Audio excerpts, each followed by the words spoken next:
Hey, what's up guys, Matt here. Today I'll be reviewing the Air Austral 777-300ER with the Waterfall tail. This made by JC Wings in a 1 to 200 scale. Please check the description in case you missed anything throughout this video. My social media links will be down there. I pre-ordered this from easytoys.com. Their link will also be down in the description. This is my 50th 777 model and it's my second Air Austral model. Some information about Air Austral. The operations base is Saint-Denis Roland Garros Airport in Réunion, France. Their main hub is Saint-Denis Roland Garros Airport and they were founded in December of 1974. Their fleet as of the 15th of July 2018 consists of 10 aircraft, 3 of which are 777-300ERs. They serve 14 destinations across France, Madagascar, South Africa, Thailand, India and throughout the Indian Ocean. Their current 777 routes are from Saint-Denis Roland Garros to Bangkok Suvarnabhumi, Dzaoudzi and Mauritius, and they also serve from Dzaoudzi to Paris Charles de Gaulle via Nairobi. This aircraft's first flight was on the 18th of August 2016 and delivered to Air Austral on the 27th of October 2016. However, this aircraft is no longer part of their fleet, but instead serves Alitalia. The Boeing customer code for Air Austral is 9M. Take a look around the box here. So it was a pretty brief introduction about the airline. Not very typical of what I normally, of the information I normally have. There you can see the two different variations. I have both models. I plan to review the other one at some point. The top of the box. So that's the model I'll be reviewing. And sorry, that was the bottom. I think I said bottom. Or said top? I don't know. This is the top of the box.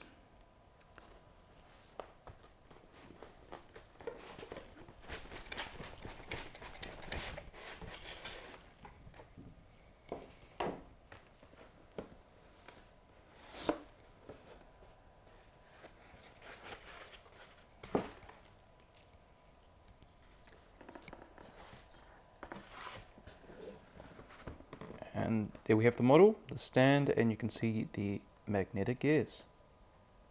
Guys, the model's now out of the box, and we are going to start at the cockpit windows on the port side.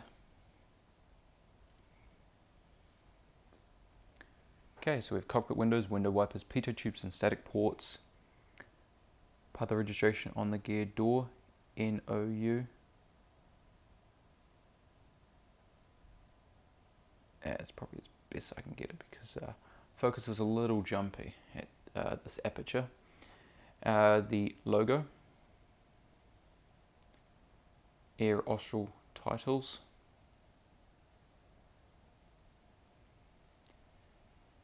and it's good to see on the 777s realistic landing lights.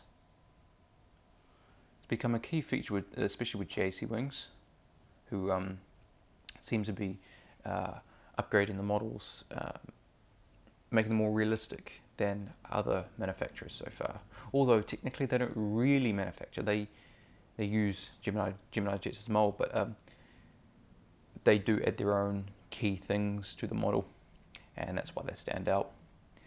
We have the GE90-115B engine with the Air Austral logo on there. It's nice to have, before I show you inside the engine, it's nice to have the markings for, this is the marking for the translating cowl, so this cowl will push back. This one you can open, check all the components inside. So it's good to have all those markings there.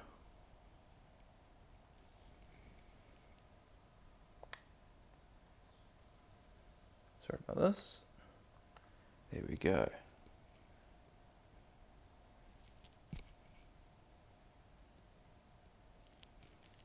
That's a little odd. Anyway, we have it right now. So the fan blades, they do spin as you would expect. There's that landing light.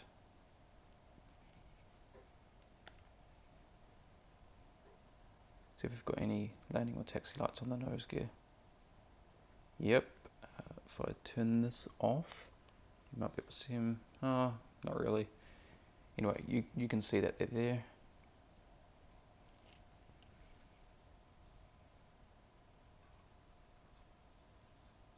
Those fan blades spin, and then we of course have the landing light on the inside of the wing right there. It's not really focusing. You'll see a bit later on.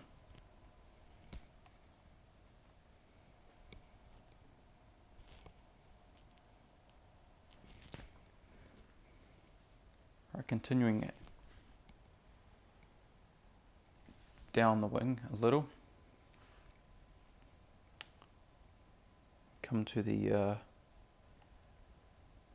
red navigation light and the strobe light. And then back onto the fuselage in the empennage section. This says Ile de la Réunion, basically Reunion Island. And then we have the European Union flag, the French flag, and then the flag of Reunion. And then on the tail for this aircraft, so this, well, each of Air Austral's aircraft features a natural landmark of Reunion on its tail. This aircraft displays the famous set of waterfalls in a canyon called Le Trou de Fer. One of the most, well, it is called one of the most picturesque spots in the world. There's the Apu exhaust and the strobe light.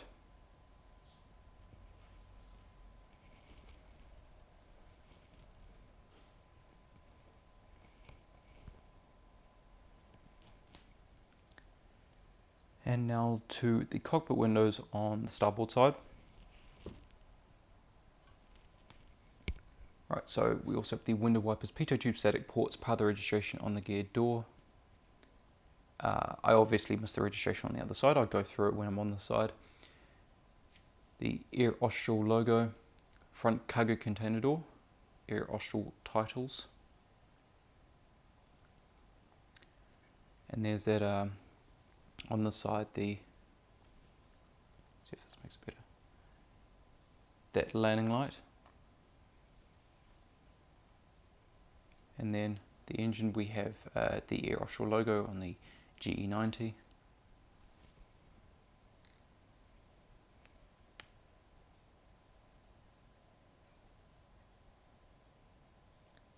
There's the green navigation light and the strobe light. And towards the rear of the aircraft we have the rear cargo container door, the bulk bin door, Ile de la Réunion titles, those flags, and the registration, which I will go through now. F-ONOU, Foxtrot, Oscar, November, Oscar uniform. And that stunning looking tail.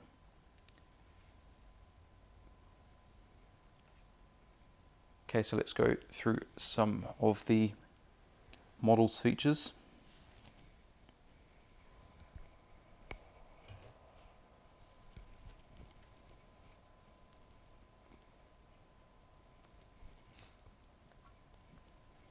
Right, so we have the nose gear and the gear door.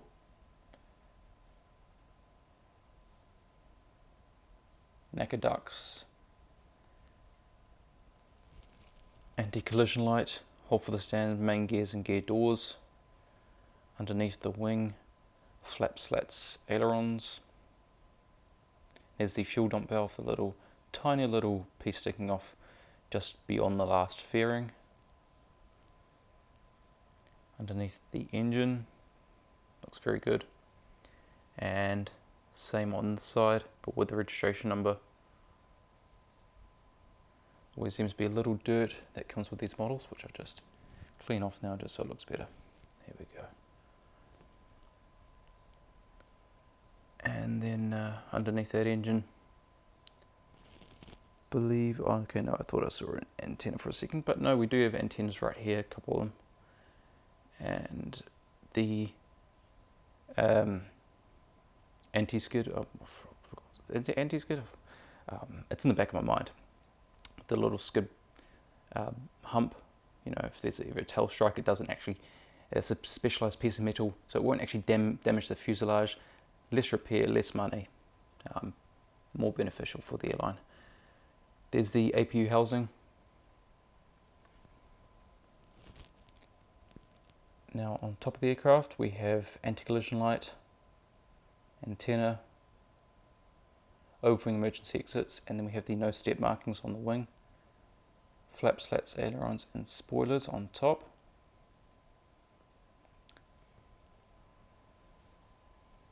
And same on this side, but with the registration number.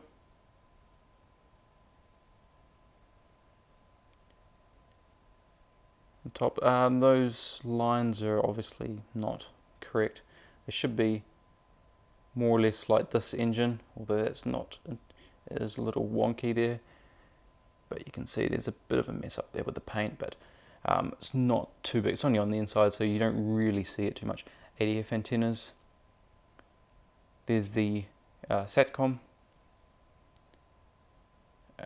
the two more antennas, and then horizontal stabilizers. You can see on the leading edges there are two grey dots on each one. They're the logo lights that light up the tail at night time. I'm not sure if something's up with my audio. I noticed the audio bar is looking a little strange.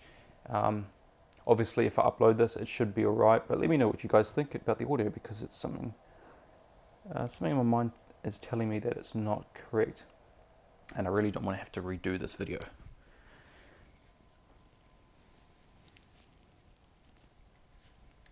Right, so now we'll go through the seating for this model now, I should say for this aircraft.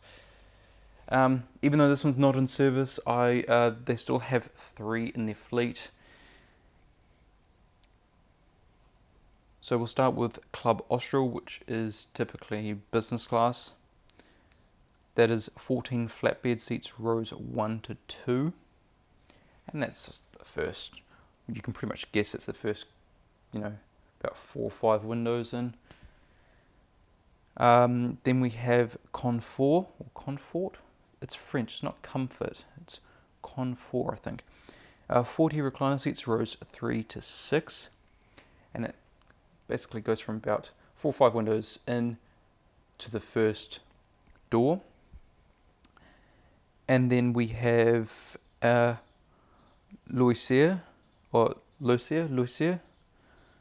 384 seats, rows 10 to 12 and 14 to 50.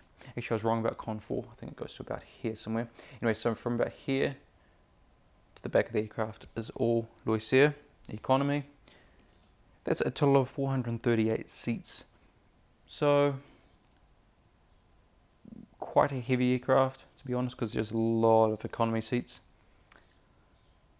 Anyway, let's head on to the just some of the wheel features or landing gear features. So landing gear on this model don't roll too well. Nose gear, yeah, that doesn't roll. Yeah, just more gear problems like we've had with Gemini and J-Swings in the past couple of years, especially the 777s. Tilting gears, nose gear does swivel, so I don't think those will ever have too much of a problem. Now let's take a look at the stand. So we have Air Austral plaque, wooden base. Miss these stands really because they've obviously gone to something slightly different. There's the bottom. There's the blue film, which I'm just going to remove shortly. We have the padding on top of the stand so you don't scratch the model underneath. And just removing this film. Sometimes the film gets stuck under the padding, as you can see right there. Once to pull that off, I'll just be a little bit careful here. There we go. You don't want to tear, you can actually tear the padding. That's what it looks like now. And I have done that in the past. But once you learn, you don't do it again. Or you shouldn't do it again.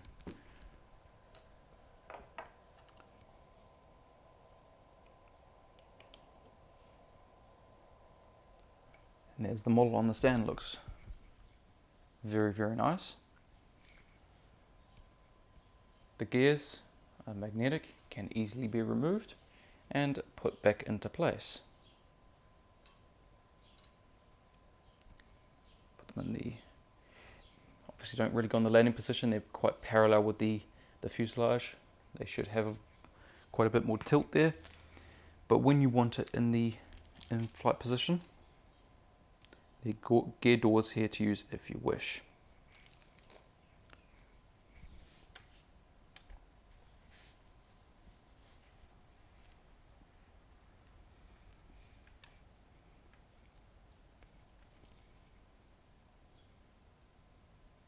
Alright guys, this is going to be the end of this video. I hope you have enjoyed. Please leave a like if you did. Comment on what you think of this model. Tell me if you're going to get it. I know I'm very far behind on reviews. I've got models from, I believe, late 2016 I still haven't done. I really want to get to them. It's just about, you know, allocating time now because I'm sorting a lot of things out. But I do hope you have enjoyed. Please subscribe for more. I do hope to have a big batch of like reviews out in this space of time, just because I sort of need to. And share this video as well so other people know about this model and see if they want to get it too. I really like this livery. I'm so glad I got this model, and I'm so glad I got the other one as well, because it's just going to be a perfect fit along with the 787s that I have from Air Austral. They will all just go very nicely together. Anyway guys, I do hope you have enjoyed, and I'll see you next time.